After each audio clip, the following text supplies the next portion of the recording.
Hey, friends. I'm Jared. Paul writes to a church that is restless.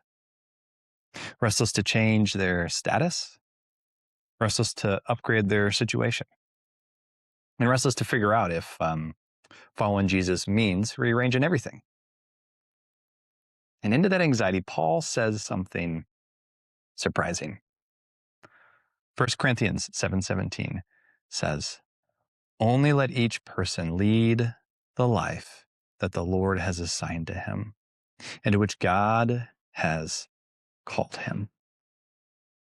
The life assigned, life called.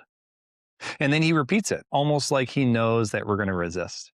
Verse 24 says, "In whatever condition each was called, there let them remain with God." There. Not someday. Not when it improves. Not when you finally get out. There. Remain with God. Friends, we live in a culture that is obsessed with elsewhere.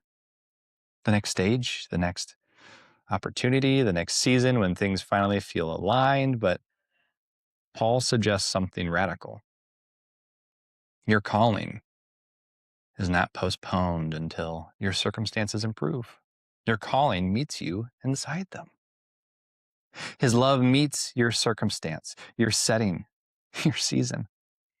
Dallas Willard once wrote, "You must arrange your days so that you are experiencing total contentment, joy, and confidence in your everyday life with God." That and that alone is what makes a soul healthy. Now, notice what he doesn't say. He doesn't say arrange your life so that your circumstances are perfect. He doesn't say arrange your future so your calling feels impressive. He says arrange your days so you are experiencing life with God. That is the metric of a healthy soul. It's not visibility, not productivity, not momentum, not how clean the house is, but contentment, joy, confidence with Him. John Bunyan didn't plan to write the Pilgrim's Progress from a prison cell. 12 years in confinement of cold stone walls and separation from his family. But it was there that his imagination was baptized in hope. The prison became the place of assignment. The cell became the desk where a story was born that would shepherd millions towards Christ. Martin Luther King Jr., confined in a Birmingham cell, wrote words that still form our moral imagination. And that was meant to silence him, but it became a sanctuary of clarity.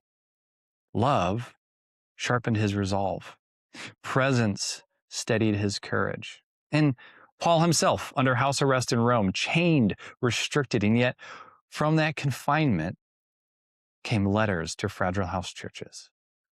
Ephesians, Philippians, Colossians, words about joy, unity, Christ as all in all. History remembers the letters. It forgets the chains because the chains were not the point. The point was presence. In whatever condition each was called, let them remain with God. Your season may not be a literal prison, but maybe it feels confining. Maybe it's the hidden years of raising children, a diagnosis that rearranged your future, a job that feels smaller than your gifting, or a waiting season that you didn't volunteer for. We tend to assume that calling lives somewhere else. But what if the invitation is not escape, but arrangement? To arrange your days right here.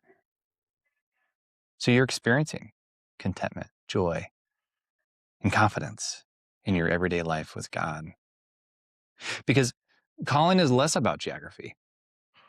It's more about proximity. Remain there with God. And when you remain with Him, even a prison can become a pulpit. Even a diagnosis can become depth.